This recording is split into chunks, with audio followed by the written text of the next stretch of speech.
La nueva realidad en la atención hospitalaria y en los centros de salud se va poco a poco implantando. La Consejería ha elaborado un protocolo para evitar los contagios de COVID-19. Entre otras novedades, se han establecido varios circuitos de acceso a los hospitales y a los centros de salud. Uno para derivar a los posibles contagiados por coronavirus y otro para el resto. Además, las consultas externas limitarán las horas de las citas para evitar aglomeraciones en las salas de espera.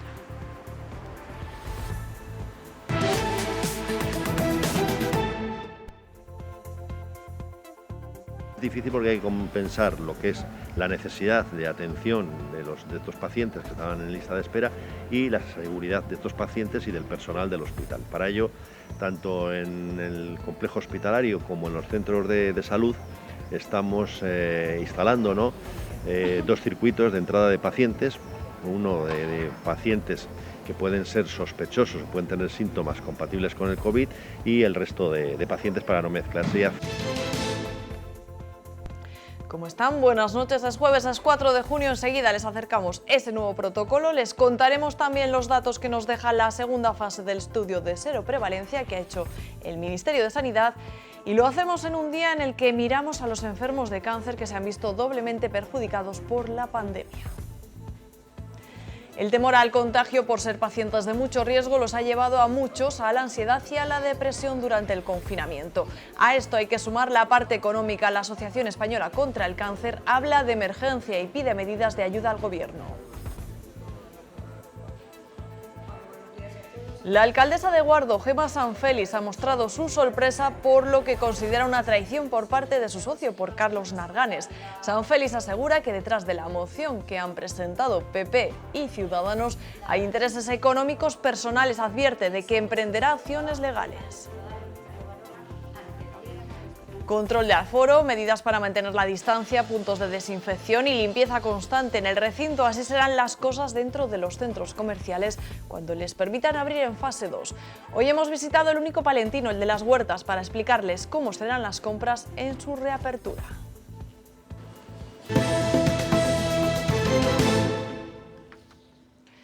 Como les decíamos, es jueves 4 de junio, 82 días llevamos ya en estado de alarma. Al margen de los datos les hablamos del protocolo de seguridad que la Junta ha pensado para los centros de atención sanitaria y también de la segunda fase del estudio de seroprevalencia.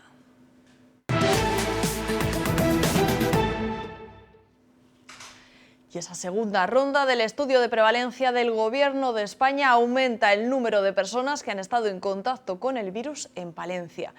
El 8,2% de los palentinos, algo más de 13.000 personas, han desarrollado anticuerpos en nuestra provincia. Palencia se ha convertido, eso sí, en la segunda provincia de España con más casos inicialmente negativos en el primer estudio y positivos en el segundo. Palencia pasa de esta manera de ser el 14º dato más alto de España a ser el 10º. Mañana en nuestros informativos de las 2 y de las 8 les ampliaremos esos datos de ese estudio que ha hecho públicos esta tarde el Ministerio de Sanidad. Y poco a poco vamos acercándonos a la nueva normalidad, una etapa en la que tendremos que adaptarnos a otras formas de actuar. Uno de los lugares donde ya están aplicando esos cambios es en los centros hospitalarios y en los centros de salud. Para proteger a los pacientes, la Junta ha diseñado un protocolo de actuación. En la provincia ya se aplica en algunos centros.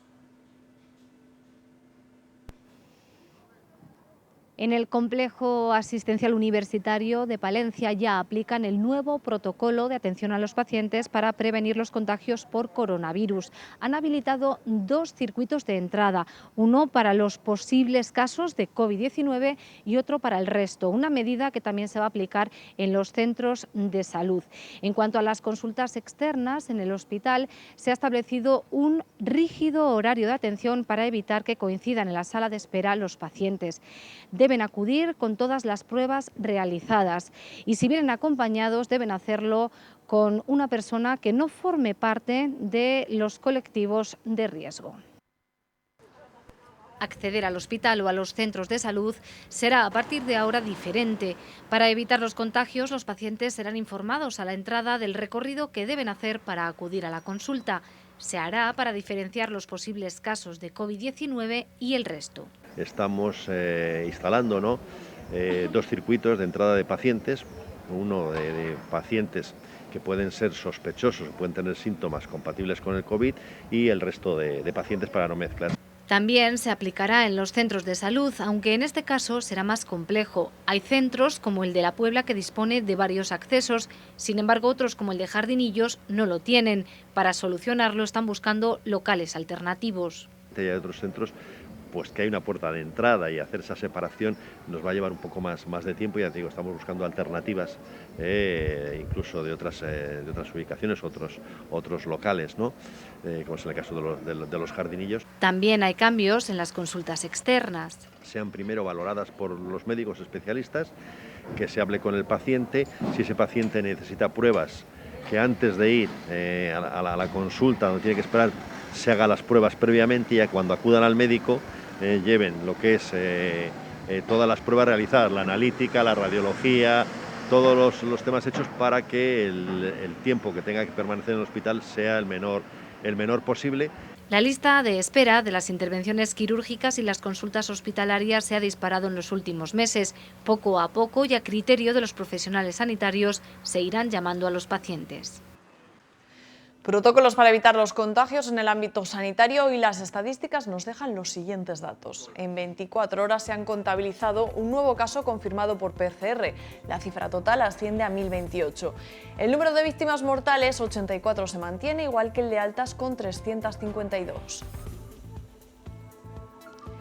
El número de hospitalizados tampoco varía en exceso, sigue habiendo 2 pacientes COVID-19 en la unidad de críticos, 11 más ingresados en planta, 2 más a mayores con respecto a ayer. Medora contabiliza entre diagnosticados con y sin prueba, muchos de ellos ya recuperados, a 4.145 personas. Y más cifras, nos hacemos eco del galimatías de datos de fallecidos, de las contradicciones que arrojan las cifras oficiales y que chocan directamente con los contabilizados en los registros del INE. Lo cuenta hoy Diario Palentino. Entre el 20 de marzo y el 25 de abril aumentaron un 77% respecto a las mismas fechas en 2019. Eso supone 355 fallecidos, 154 más. Hablamos de las semanas en las que los índices de mortalidad por la pandemia se dispararon. Pese a todo, entonces, las fuentes oficiales hablaron tan solo en Palencia de 68 fallecidos por coronavirus. La incógnita es cuáles fueron las causas de muerte del resto. El Gobierno regional ya sabe por qué se produce un desfase con los datos de fallecidos. Después de preguntar al ministro de Sanidad, han constatado que su fuente ahora es el Servicio de Vigilancia Epidemiológica, donde no siempre los datos están incluidos cuando el Ministerio los consulta. La Administración regional pide más cuidado.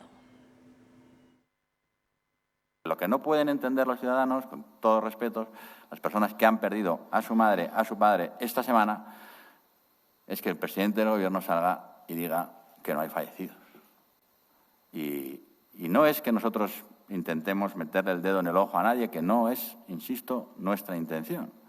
Nuestra intención es respetar a la ciudadanía y que la ciudadanía sepa que nosotros sí sabemos lo que está ocurriendo, porque si no, lo que se da es la sensación de que es que no sabemos lo que está ocurriendo.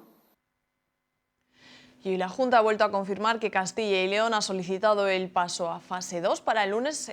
¿Qué más? El resto que ha contado en la comparecencia que ha tenido lugar esta mañana en el Consejo de Gobierno de los jueves, nos lo acerca Alba Míguez.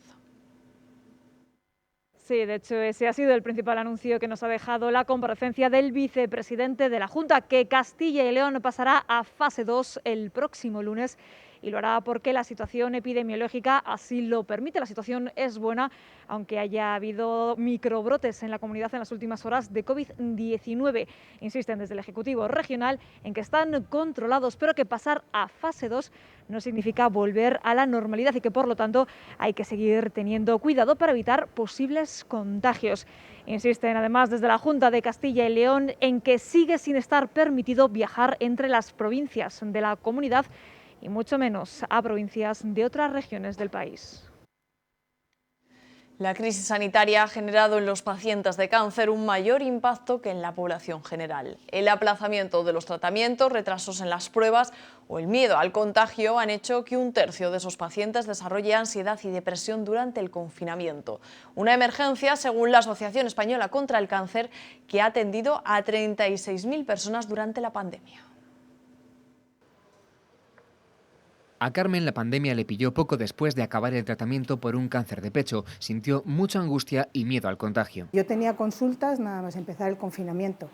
Yo no sabía si tenía que ir, si no tenía que ir, si me iban a seguir tratando, si no. Por si acaso decidió aislarse para evitar riesgos. He luchado contra un bicho, ahora voy a luchar contra este otro. Y volver a salir, aunque fuese para ir al médico, también le asustaba. El primer día que salí, bueno, me costó no dormir el día antes, salir con mucho miedo, volver con mucho miedo, estar unos cuantos días pensando, ¿me habré contagiado o no me habré contagiado? Durante este tiempo la ha ayudado su psicóloga de la Asociación Española contra el Cáncer. Como ella, 1 de cada 3 pacientes ha desarrollado ansiedad y depresión por el confinamiento. El cáncer no ha parado porque estamos en pandemia. Esa situación no se ha detenido. En cambio, muchas pruebas, muchos diagnósticos, muchas operaciones sí se han detenido por la situación de pandemia. Esto genera pues, que los pacientes de cáncer estén viviendo una situación aún más angustiante que el resto de la población. A eso se suma el impacto que tendrá el empeoramiento de la situación económica. La asociación habla de emergencia en cáncer por la crisis del coronavirus y pide al Gobierno medidas para proteger a los pacientes y sus familias.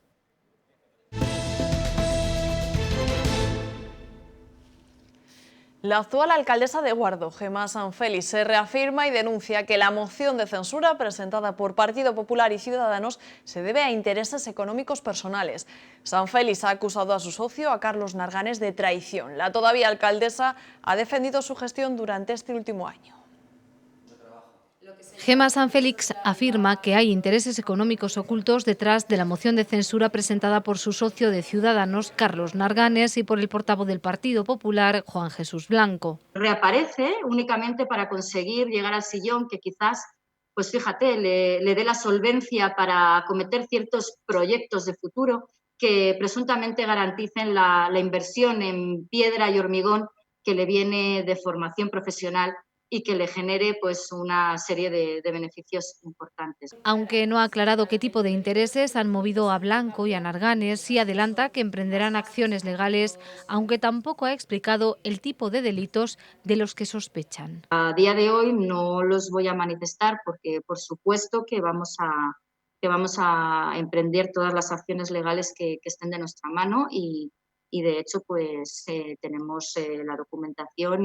Sanfelix ha acusado a Carlos Narganes de traidor. Él se despide de mí un día en el despacho del ayuntamiento, pues valorando la gestión y las actuaciones y el comportamiento y el trabajo que veníamos realizando, ¿no? Muy contento. Y en el transcurso de esa tarde, pues no sé qué ocurre, que la mañana siguiente expresa que el pacto está roto. La todavía alcaldesa de Guardo ha defendido su gestión al frente del consistorio guardense durante los últimos 12 meses y la ha calificado como intachable. Ha insistido en que se han centrado en atender la alarma sanitaria y en desarrollar proyectos para la localidad. En 12 meses hemos demostrado una forma de hacer diferente y donde unos anteriormente estaban a las comidas con amiguetes de grandes empresas, otros nos hemos sentado a los despachos a trabajar, a dar servicio al municipio, a atender y sobre todo a escuchar a nuestro pueblo. El pleno en el que se debatirá la moción de censura tendrá lugar el próximo lunes 15 de junio a las 12 del mediodía. Si no hay ninguna sorpresa, Juan Jesús Blanco recuperará el bastón de mando.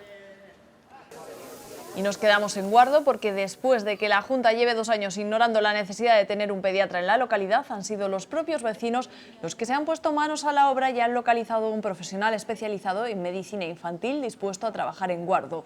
Se trata de un médico venezolano que ya ha conseguido la homologación al sistema español y está a la espera de que se reconozca el título de pediatra. Los vecinos del municipio no quieren dejarle escapar y por eso se han puesto en contacto con la Consejería de Sanidad. Quieren saber qué trámites deben seguir para que por fin los 1000 niños de la zona tengan un pediatra.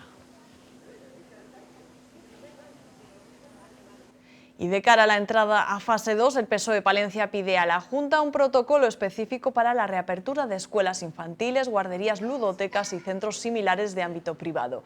Además, los socialistas demandan un fondo específico de 1,5 millones de euros para que estos centros puedan paliar y mitigar la incidencia de la COVID-19. Y Ganemos, en el Ayuntamiento de Palencia, se opone a los planes urbanísticos diseñados por el equipo de gobierno para los entornos de la dársena del Canal. La formación que representa Sonia Ordóñez apuesta por una ciudad compacta y respetuosa con el medio ambiente. Criterios, dicen, contrarios a la propuesta de la Concejalía de Urbanismo. El Ayuntamiento pretende actuar en una superficie superior a 80.000 metros cuadrados que pasarán a ser consideradas de uso residencial en lugar de urbano no consolidado. Allí se contempla la construcción de hasta 294 viviendas, así como una zona verde. Durante 3 horas ha estado esta mañana la plaza de Abastos sin luz, un apagón que ya había avisado la compañía, pero que ha afectado a los puestos entre las 8 y las 11 de la mañana, horas fundamentales para las ventas. Por eso el Partido Socialista carga contra el equipo de gobierno, porque dice que a pesar que hace días, desde la semana pasada, sabía que se iba a producir este apagón, no ha hecho nada para que el mercado pudiera seguir funcionando. PP y Ciudadanos se limitaron a pedir un generador a la Junta y ante la negativa de la Administración regional, el Ayuntamiento se quedó, dice el PSOE, cruzado de brazos con lo sencillo que hubiese sido alquilar un generador.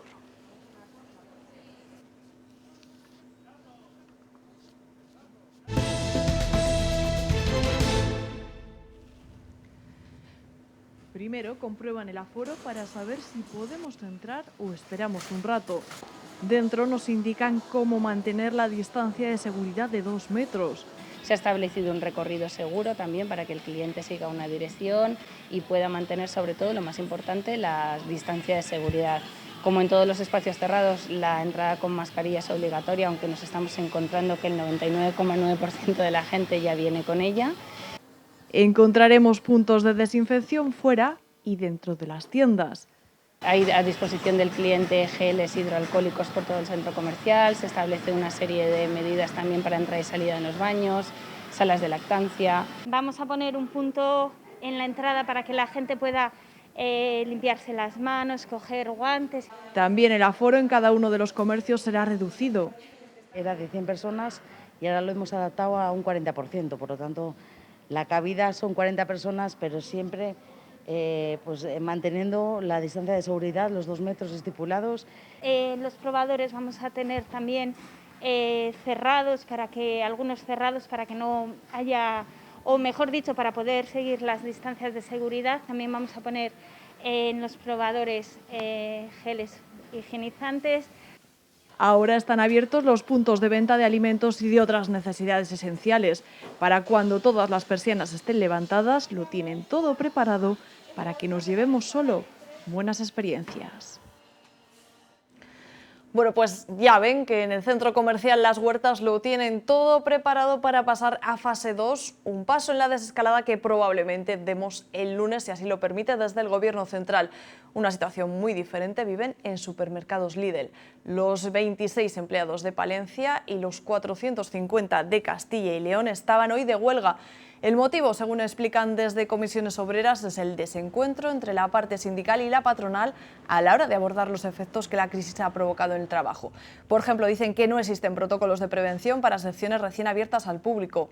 Además, la empresa, dicen, está incumpliendo el acuerdo firmado al principio del estado de alarma en el que se comprometían a pagar horas extras al 150%. Lo van a ver ahora mismo niños que tienen en común la edad y el curso que terminan. Están en sexto de primaria, pero cada uno ha seguido las clases desde casa de forma distinta durante el confinamiento. Jorge tiene que ser puntual para no perderse la clase de lengua extranjera. Nos obliga a tener la cámara abierta por si estamos jugando o algo, porque no se fían, y a veces nos lo hace leer, a veces nos pregunta cosas del tema. Pero este alumno de un colegio concertado no tiene videoconferencia en todas las asignaturas. Naturales, matemáticas y lengua me mandan vídeos para entenderlo. No solo hay diferencias por profesores, también por colegios. La mayoría de profesores nos mandan audios diciéndonos pues que todo esto es complicado, pero que hay que seguir. Hoy, por ejemplo, hemos tenido clase online de música y ha sido pues divertido. En los centros públicos utilizan la aplicación Teams. Ahí cuelgan las tareas, acceden a los vídeos con las explicaciones y preguntan las dudas por chat, pero no es lo mismo. No es como antes, que tú le preguntabas a una profesora y te contestaba al instante. Las desigualdades entre familias también han marcado diferencias. Somos 5 y hemos tenido que hacer turnos para que cada uno pudiera coger el ordenador, porque si no sería un lío. Porque uno estaba haciendo los deberes y el otro, date prisa que yo también tengo que hacer. Porque todos han seguido dando materia nueva durante el último trimestre de sexto de primaria, aún estando en casa. Los usuarios de los viajes del Inserso van a recibir todo el dinero que habían adelantado. En un primer momento les devolvían todo menos un 6% del coste. La Unión de Consumidores se dirigió al Ministerio de Consumo para exigir que no les cobrasen los gastos de gestión. Se lo contamos con otras noticias.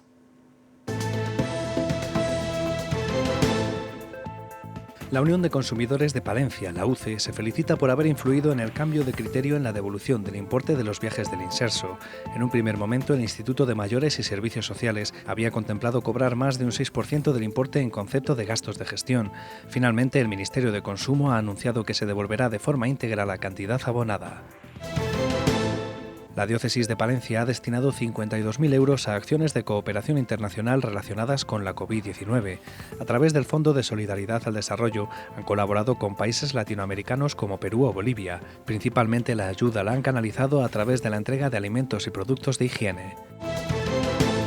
El sindicato de enfermería SATSE lamenta que la Gerencia de Asistencia Sanitaria de la provincia esté impidiendo la conciliación de la vida laboral y familiar del colectivo. Denuncian que se les está denegando permisos y les limitan la solicitud de las vacaciones. Por otro lado, SATSE recuerda que se han eliminado 2 plazas de enfermería de la plantilla orgánica del Centro Asistencial Universitario de Palencia. A continuación vamos a conocer el pronóstico del tiempo. Va a venir marcado por un aumento en las temperaturas máximas.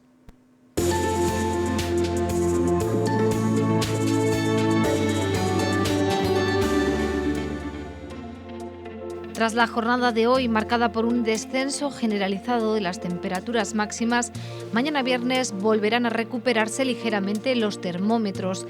Las máximas en la montaña palentina llegarán a los 24 grados en localidades como Cervera de Pisuerga. Ligeramente inferiores serán en Aguilar con 22. En la comarca de Boedo-Ojeda amanecerán con nubes altas, pero los cielos se irán despejando a medida que avance el día. En las localidades situadas en las comarcas de la Valdavia y de la Vega suben las máximas hasta alcanzar los 24 grados. Cielos totalmente despejados en Tierra de Campos, donde volverán a registrarse 25 de máxima. Hasta 27 llegarán en algunas localidades situadas en el entorno de la Laguna de la Nava, y en la comarca del Cerrato brillará el sol con temperaturas que se recuperan, estarán entre los 23-25 grados. Lo que será generalizado en toda la provincia es que las mínimas descienden, estarán entre los 2 del norte a los 6 del sur. En la capital palentina, una situación muy parecida, con cielos prácticamente despejados a lo largo de todo el día, 23 grados de máxima, 5 tan solo de mínima. Y de cara a los próximos días regresan las precipitaciones y hay probabilidad de nuevo de tormentas. Con motivo de la pandemia del coronavirus, la Diputación prestará sus servicios de administración de manera telemática. Si fuera imprescindible la atención presencial, deberá solicitarse. Solo se atenderá con cita previa. Pónganse en contacto con el departamento que corresponda a través de sus respectivos teléfonos o con los correos electrónicos que aparecen en la web de la Diputación, www.diputaciondepalencia.es. Pues así les decimos adiós, hasta mañana, volvemos a partir de las 2, que tengan una feliz noche.